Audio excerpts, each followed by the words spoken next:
শুদ্ধ, কি করছো তুমি এগুলা? কি করছো? তুমি একটা কি নিয়ে এসেছো বাবা? লবণ কি খেলার জিনিস? হ্যাঁ মা, লবণ কি খেলার জিনিস? বলো। আমি কেক কাটতেছি।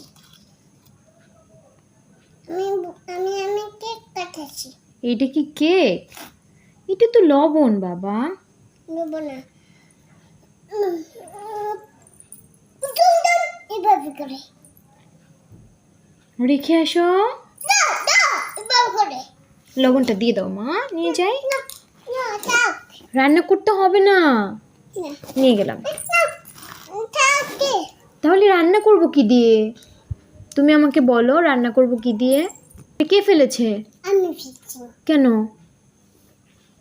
আর ফেলবো না।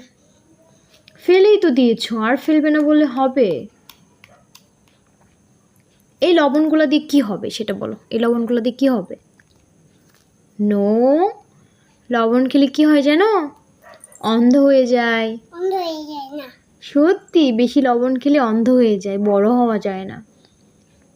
এই হচ্ছে আমার অবস্থা, সারাক্ষণ একটা না একটা নিয়ে থাকবেই সে।